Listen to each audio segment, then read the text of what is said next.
नमो बुद्धाय। भगवान बुद्ध आणि त्यांचा धम्म या धर्मग्रंथाच्या व्हिडिओ क्रमांक 16 मध्ये आपण द्वितीय खंड धम्मदीक्षेची मोहीम भाग पहिला भगवान बुद्ध आणि त्यांचा विषादयोग यातील पोटभाग 1 धर्मोपदेश करावा की करू नये, 2 ब्रह्मसहमपती सुवार्ता जाहीर करतो व 3 धम्मदीक्षेचे 2 प्रकार हे पाहिले। आजच्या व्हिडिओ क्रमांक 17 मध्ये आपण द्वितीय खंडातील भाग 2 परिव्राजकांची धम्मदीक्षा यातील पोटभाग 1 सारनाथ येथे आगमन, 2 बुद्धाचे पहिले प्रवचन, 3 भगवान बुद्धाचे पहिले प्रवचन विशुद्धी मार्ग व 4 भगवान बुद्धाचे पहिले प्रवचन चालू अष्टांगिक मार्ग किंवा सदाचाराचा मार्ग हे पाहणार आहोत। भाग 2 परिव्राजकांची धम्मदीक्षा। 1 सारनाथ येथे आगमन। आपल्या धम्माचा उपदेश करण्याचे ठरविल्यानंतर बुद्धाने स्वतःलाच विचारले की सर्वप्रथम मी धम्मोपदेश कोणाला देऊ। त्याला आलार कालाम याची आठवण झाली। बुद्धाच्या मते तो विद्वान, शहाणा, बुद्धिमान व बराच शुद्धाचरणी होता, त्यालाच मी प्रथम धम्मोपदेश दिला तर। परंतु आलार कालाम मृत्यू पावल्याचे त्याला सांगण्यात आले। नंतर त्याने उद्दक रामपुत्ताला आपला धम्मोपदेश देण्याचा विचार केला, परंतु तोही मृत्यू पावला होता। त्यानंतर त्याने आपल्या जुन्या 5 सोबत्यांचा विचार केला। निरंजना नदीच्या काठी त्याने उग्र तपश्चर्या चालवली असताना ते त्याच्याबरोबर होते आणि त्याने तपश्चर्येचा त्याग केल्यामुळे रागावून ते त्याला सोडून गेले होते। तो स्वतःशीच म्हणाला, त्यांनी माझ्यासाठी पुष्कळच केले, त्यांनी माझी सेवा केली, त्यांनी माझी पुष्कळ काळजी घेतली, मग मी त्यांनाच माझ्या धम्माचा उपदेश प्रथम दिला तर काय हरकत आहे। त्याने त्यांच्या ठाव ठिकाणाची चौकशी केली, तेव्हा त्याला समजले की ते सारनाथला इसिपतनच्या मृगदाय वनात राहत आहेत। तेव्हा तो त्यांच्या शोधार्थ तिकडे निघाला। त्या 5 जणांनी जेव्हा बुद्ध येत असल्याचे पाहिले तेव्हा त्याचे स्वागत करावायचे नाही असे त्यांनी ठरविले। त्यांच्यापैकी एक जण म्हणाला, मित्रांनो, हा श्रमण गौतम येत आहे।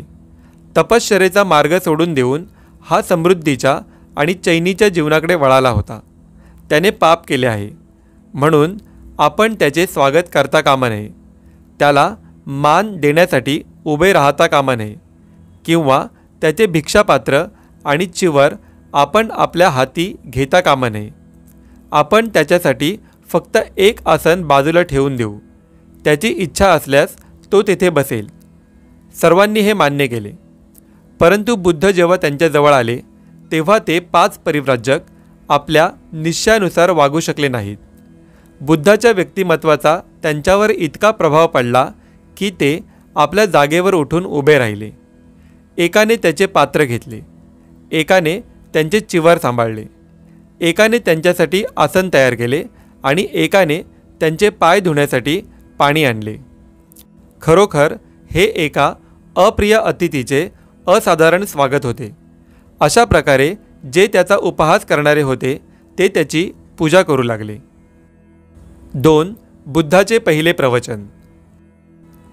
परस्परांना अभिवादन करून कुशलक्षेम विचारल्यावर त्या 5 परिव्राजकांनी भगवान बुद्धाला विचारले, तपश्चर्येवर तुमचा अजूनही विश्वास आहे काय? बुद्धाने नकारात्मक उत्तर दिले। बुद्ध म्हणाला, जीवनाची आत्यंतिक अशी 2 टोके आहेत, एक सुखोपभोगाचे व दुसरे आत्मक्लेशाचे। एक म्हणतो खा प्या मजा करा, कारण उद्या आपण मरणारच आहोत। दुसरा म्हणतो सर्व वासना मारून टाका, कारण त्या पुनर्जन्माचे मूळ आहेत। हे दोन्ही मार्ग माणसाला न शोभण्यासारखे म्हणून त्याने ते नाकारले। भगवान बुद्ध मध्यम मार्ग मानणारे होते। मज्जिमम पतिपद मधला मार्ग, जो उपभोगाचाही मार्ग नाही आणि आत्मक्लेशाचाही नाही। बुद्ध परिव्राजकांना म्हणाला, माझ्या या प्रश्नाचे उत्तर द्या। जोपर्यंत तुमचे स्वत्व कार्यप्रवृत्त असते आणि त्याला ऐहिक व पारलौकिक भोगाची अभिलाषा असते तोपर्यंत सर्व आत्मक्लेश व्यर्थच नाहीत काय? ते उत्तरले, आपण म्हणता ते बरोबर आहे. जर तुम्ही आत्मक्लेशाच्या मार्गाने आपला कामाग्नी शांत करू शकत नाही तर आत्मक्लेशाचे दरिद्री जीवन जगून आपण स्वतःला कसे काय जिंकू शकाल? त्यांनी उत्तर दिले, आपण म्हणता ते बरोबर आहे. जेव्हा तुम्ही स्वतःवर विजय मिळवू शकाल तेव्हाच फक्त तुम्ही कामतृष्णेपासून मुक्त होऊ शकाल. मग तुम्हाला ऐहिक सुखोपभोगाची इच्छा होणार नाही आणि नैसर्गिक गरजांच्या तृप्तीमुळे तुमच्यात मलिन विकार निर्माण होणार नाहीत. तुमच्या शारीरिक गरजेनुसार तुम्ही खा व प्या. सर्व प्रकारची विषयासक्ती उत्तेजक असते. विषयासक्त मनुष्य कामवासनांचा गुलाम बनतो. सर्व प्रकारची सुखासक्ती अधपतन करणारी व नीच कर्म असते. तथापि माझे तुम्हाला सांगणे असे की जीवनाच्या स्वाभाविक गरजांची पूर्ती करणे ही वाईट गोष्ट नाही. शरीराचे आरोग्य राखणे हे आपले कर्तव्य आहे. नाहीतर तुम्ही तुमचे मन सुदृढ आणि स्वच्छ ठेवू शकणार नाही आणि प्रज्ञारूपी प्रदीपही प्रज्वलित राखू शकणार नाही. हे परिव्राजक, ही गोष्ट समजून घ्यावी की ही दोन आत्यंतिक टोके अशी आहेत की माणसाने त्याचा कधीही अवलंब करू नये. एक टोक म्हणजे ज्या गोष्टीचे आकर्षण कामवासनेच्या तृष्णेमुळे होते त्या गोष्टीत आणि विशेषतः विषयासक्तीत सतत डुंबत राहणे. तृप्ती मिळवण्याचा हा मार्ग अगदी हलक्या दर्जाचा, रानटीपणाचा, अयोग्य आणि हानिकारक आहे. दुसरे टोक म्हणजे तपश्चर्या किंवा आत्मक्लेश. हा मार्गही दुःखदायक, अयोग्य आणि हानिकारक आहे. ही दोन आत्यंतिक टोके ज्यामुळे टाळता येतात असा एक मध्यम मार्ग आहे. ध्यानात ठेवा, मी त्याच मध्यम मार्गाची शिकवण देतो आहे. त्या 5 परिव्राजकांनी त्यांचे म्हणणे लक्षपूर्वक ऐकले. भगवान बुद्धाच्या मध्यम मार्गासंबंधी उत्तरादाखल काय बोलावे हे न समजल्यामुळे त्यांनी त्याला विचारले की आपणाला आम्ही सोडून आल्यावर आपण काय काय केले? तेव्हा आपण गयेला कसे गेलो? पिंपळाच्या झाडाखाली आपण चिंतन करीत कसे बसलो? आणि 4 आठवडे सतत चिंतन केल्यानंतर आपणास ज्ञानप्राप्ती झाल्यामुळे आपण नवा जीवनमार्ग कसा शोधून काढला हे सर्व भगवान बुद्धांनी त्यांना सांगितले.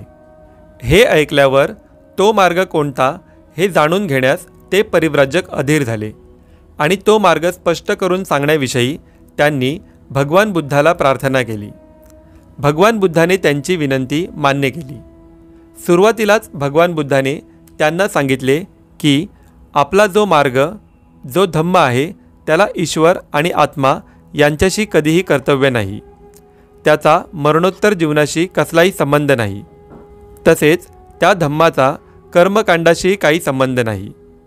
माणूस आणि माणसाचे माणसाशी या जगातील नाते हा बुद्धाच्या धम्माचा केंद्रबिंदू आहे. बुद्धाने सांगितले की आपल्या धम्माचे हे पहिले अधिष्ठान आहे. मनुष्य प्राणी दुःखात, दैन्यात आणि दारिद्र्यात राहत आहे हे त्याचे दुसरे तत्व होय.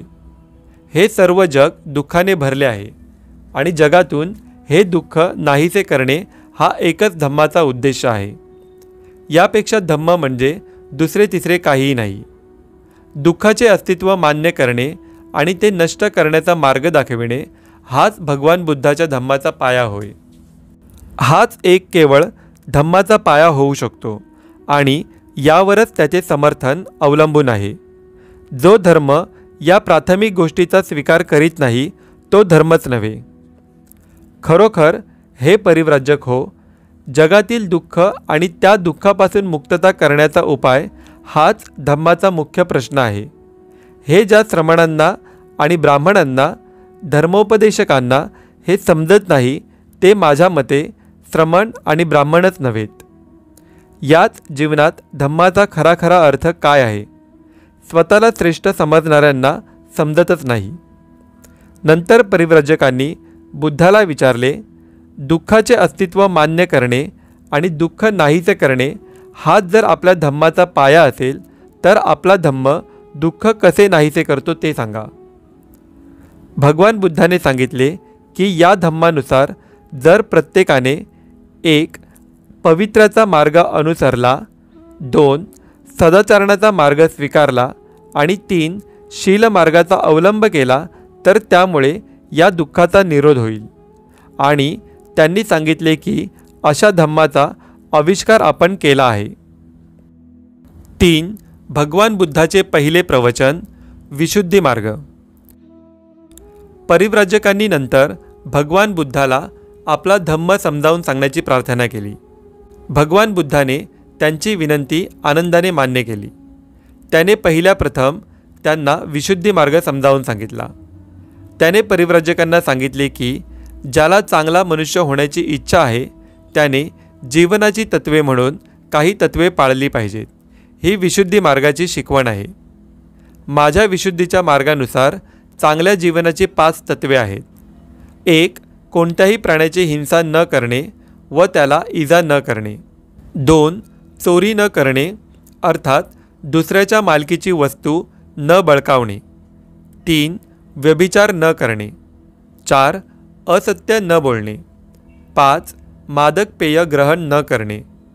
माझे असे म्हणणे आहे की प्रत्येक माणसाने ही तत्त्वे मान्य करणे अत्यंत आवश्यक आहे, कारण प्रत्येक मनुष्य जे जे काही करतो त्याचे मूल्यमापन करण्यासाठी त्याच्यापाशी काही एक परिमापन असले पाहिजे की ज्याच्यामुळे तो आपल्या चांगल्या अथवा वाईट वर्तणुकीचे मोजमाप करू शकेल. आणि माझ्या शिकवणुकीप्रमाणे हीच 5 तत्त्वे किंवा शिले माणसाच्या चांगल्या अथवा वाईट कृतीचे मोजमाप करण्याचा मापदंड आहे. जगात सर्वत्र पतित लोक असतात, परंतु पतितांचे 2 वर्ग असतात. ज्यांच्यासमोर काही आदर्श आहे असे पतित आणि ज्यांच्यासमोर कोणताच आदर्श नाही असे पतित. ज्यांच्यासमोर कोणताच आदर्श नाही अशा पतिताला आपण पतित आहोत हेच कळत नाही, त्यामुळे तो नेहमीच पतित राहतो. या उलट ज्याच्यासमोर एखादा आदर्श आहे असा पतित आपल्या पतितावस्थेतून वर येण्यासाठी प्रयत्न करीत असतो का? याचे उत्तर असे की आपण पतित आहोत हे त्याला माहीत असते. मनुष्याचे जीवन नियमित करण्यासाठी त्याच्यासमोर एखादा आदर्श असणे आणि कोणताच आदर्श नसणे याच्यातील हा फरक आहे. महत्त्वाची गोष्ट माणसाचा अधपात ही नसून त्या अवस्थेत मुक्त होण्याच्या आदर्शाचा अभाव हीच होय. परिव्राजक, तुम्ही विचाराल की जीवनाचा आदर्श म्हणून मान्य करण्यास हीच तत्त्वे योग्य का? या प्रश्नाचे उत्तर तुम्हाला स्वतःलाच सापडेल. जर तुम्ही स्वतःलाच असा प्रश्न केलात की ही तत्त्वे व्यक्तीच्या हितासाठी आहेत काय, किंवा ती सामाजिक हित साधणारी आहेत काय? जर या प्रश्नांना तुमची उत्तरे होकारात्मक असतील तर माझ्या विशुद्धी मार्गाची तत्त्वे जीवनाचा खरा आदर्श म्हणून मान्यता मिळवण्यास लायक आहेत हेच त्यावरून सिद्ध होईल. 4. भगवान बुद्धाचे पहिले प्रवचन चालू, अष्टांगिक मार्ग किंवा सदाचाराचा मार्ग. नंतर भगवान बुद्धाने परिव्राजकांना अष्टांगिक मार्गाविषयी प्रवचन दिले. भगवान बुद्धाने सांगितले की अष्टांगिक मार्गाचे 8 घटक आहेत. अष्टांगिक मार्गाचे सर्वात पहिले महत्त्वाचे अगसम्मादिट्ठी म्हणजेच सम्यक दृष्टी. याच्या स्पष्टीकरणाने भगवान बुद्धाने आपल्या प्रवचनात सुरुवात केली. सम्यक दृष्टीचे महत्त्व समजण्याकरिता भगवान बुद्ध परिव्राजकांना म्हणाला, परिव्राजक हो, जग ही एक अंधार कोठडी असून मनुष्य हा तिच्यातील एक कैदी आहे. हे तुम्ही लक्षात घेतले पाहिजे. ही अंधार कोठडी गडद अंधाराने भरलेली आहे. अंधार इतका आहे की कैद्याला क्वचितच काही दिसू शकते. कैद्याला आपण कैदी आहोत हेही कळत नाही. दीर्घकाळ अंधारात राहिल्यामुळे मनुष्य केवळ आंधळा होऊन राहिलेला आहे. इतकेच नाही तर ज्याला प्रकाश म्हणतात अशी एखादी वस्तू अस्तित्वात असू शकते याबद्दल त्याला शंका वाटते. मन हे एक असे साधन आहे की ज्याच्यामुळे मनुष्याला प्रकाश मिळू शकतो. तथापि या अंधार कोठडीतील कैद्यांच्या मनाची अशी अवस्था नाही की त्यांचे मन हे या बाबतीत एक साधन ठरेल. त्यांच्या मनाची अवस्था त्यांना केवळ दृष्टी असल्यामुळे अंधारासारखी एक वस्तू अस्तित्वात आहे हे दाखविण्यापुरता अगदी थोडा प्रकाशच आत येऊ देतो. अशा प्रकारे त्यांची आकलन शक्ती स्वभावतःच सदोष असते. परंतु परिव्राजक हो, या कैद्यांची स्थिती जितकी दिसते तितकी निराशाजनक नाही हे लक्षात घ्या. कारण माणसात इच्छाशक्ती या नावाची एक शक्ती असते. जेव्हा योग्य हेतू निर्माण होतात तेव्हा या इच्छाशक्तीला जागृत करता येते व तिला गती देता येते. कोणत्या दिशेने इच्छाशक्तीला गती द्यावी हे पाहण्या इतकाही जरी माणसाला प्रकाश मिळाला तरी तो मनुष्य अशा प्रकारे आपल्या इच्छाशक्तीला गतिमान करू शकेल की शेवटी त्याची इच्छाशक्ती त्याला बंधमुक्त करील. अशा प्रकारे मनुष्य जरी बंधनात असला तरी तो बंधमुक्त होऊ शकेल. शेवटी स्वातंत्र्याकडे नेणारी पावले टाकण्यास तो कोणत्याही क्षणी सुरुवात करील. आपणाला पाहिजे त्या दिशेने जाण्यासाठी आपल्या मनाला आपण वळण लावू शकतो हे याचे कारण होय.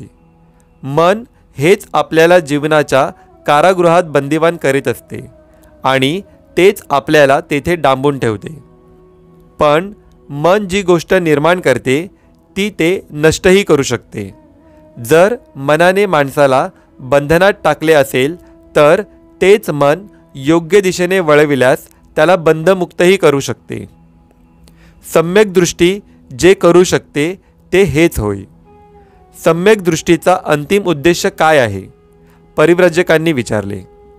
भगवान बुद्धाने उत्तर दिले, अविद्येचा विनाश हाच सम्यक दृष्टीचा उद्देश आहे. सम्यक दृष्टी ही मिथ्या दृष्टीच्या अगदी उलट आहे. मनुष्याला दुःखाचे अस्तित्व आणि दुःख निरोधाचा उपाय ही उदात्त सत्ये न समजणे म्हणजेच अविद्या होय.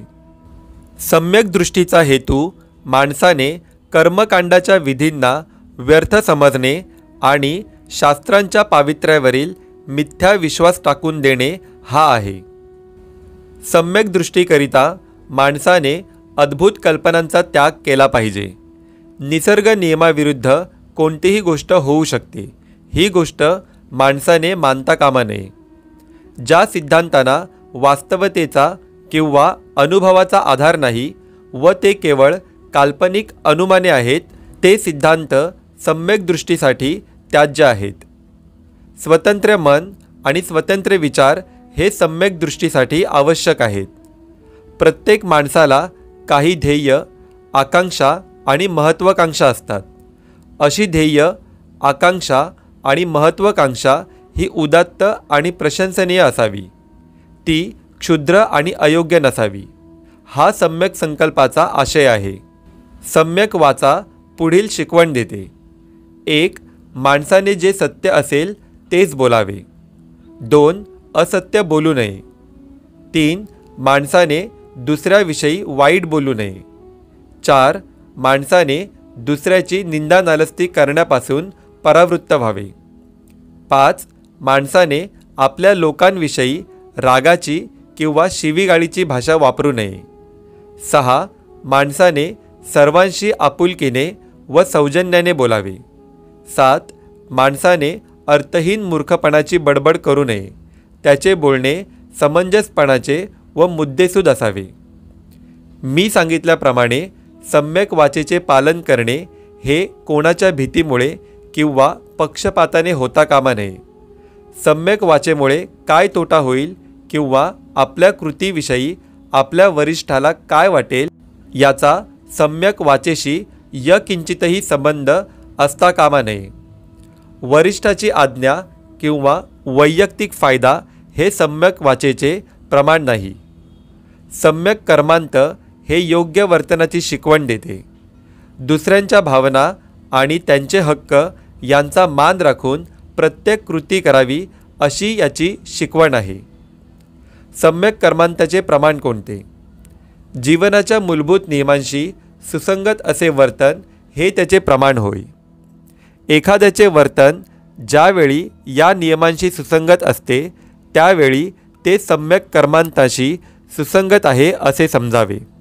प्रत्येक व्यक्तीला आपला चरितार्थ चालवावयाचा असतो, परंतु चरितार्थाचे अनेक मार्ग आहेत। काही वाईट आहेत, काही चांगले आहेत। ज्यांच्यामुळे इतरांची हानी होते किंवा इतरांच्यावर अन्याय होतो ते वाईट मार्ग होत। दुसऱ्यांची हानी किंवा त्यांच्यावर अन्याय न करता जगण्यापुरते मिळवण्याचे जे मार्ग ते चांगले होत। याला सम्यक आजीविका म्हणतात। सम्यक व्यायाम म्हणजे अविद्या नष्ट करण्याचा प्राथमिक प्रयत्न होय। अविद्या नष्ट करणे म्हणजे या दुःखदायक कारागृहातून बाहेर जाण्याच्या दारापर्यंत पोहोचून पुढील मार्ग मोकळा करणे होय।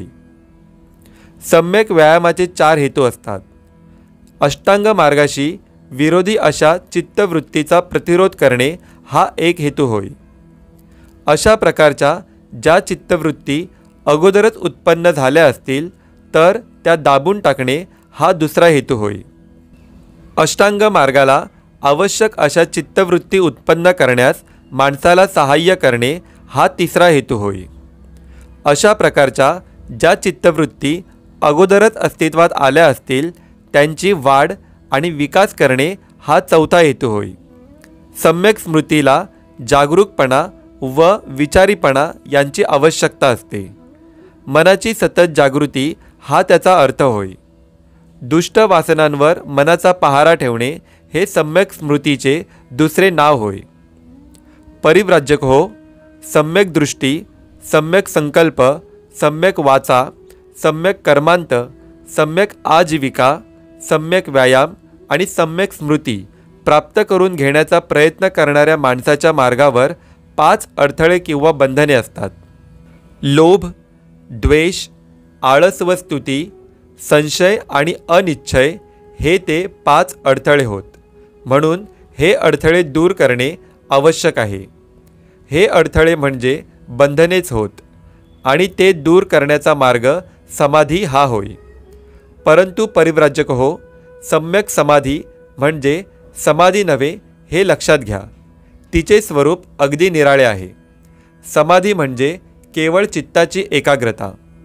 वरील 5 अडथळ्यांना अटकाव करणाऱ्या स्वयंप्रेरित अशा ध्यानावस्थांच्या मार्गावर ती आपल्याला नेते यात शंका नाही। परंतु या ध्यानाच्या अवस्था तात्पुरत्या असतात, त्यामुळे अडथळ्यांना केलेला अटकाव हा देखील तात्पुरताच ठरतो। मनाला स्थायी स्वरूपाचे वळण लावणे हे आवश्यक आहे। अशा प्रकारचे कायम स्वरूपाचे वळण केवळ सम्यक समाधीनेच लावता येईल। समाधीमुळे अडथळ्यांना फक्त तात्पुरता अटकाव होतो, म्हणून ती केवळ नकारात्मक स्थिती होय। तिच्यात मनाला वळण लावले जात नाही। सम्यक समाधी ही वास्तवात्मक असते।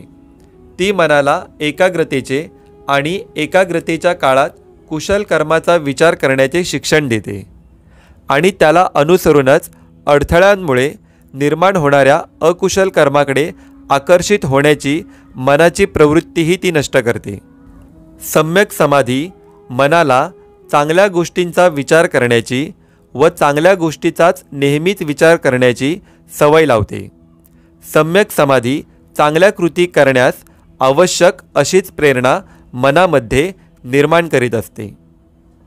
तर मित्र हो, द्वितीय खंडातील भाग 2 परिव्राजकांची धम्मदीक्षा यातील पोटभाग 1 सारनाथ येथे आगमन, 2 बुद्धाचे पहिले प्रवचन, 3 भगवान बुद्धाचे पहिले प्रवचन विशुद्धी मार्ग व 4 भगवान बुद्धाचे पहिले प्रवचन चालू अष्टांगिक मार्ग किंवा सदाचाराचा मार्ग हे आपण या व्हिडिओमध्ये पाहिले।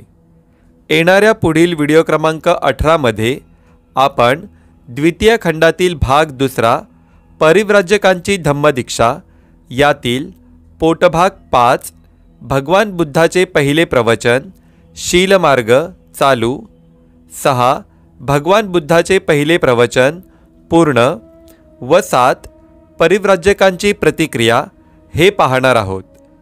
तर भेटूया पुढच्या व्हिडिओ क्रमांक 18 मध्ये। तोपर्यंत सर्वांना मनपूर्वक नमस्कार.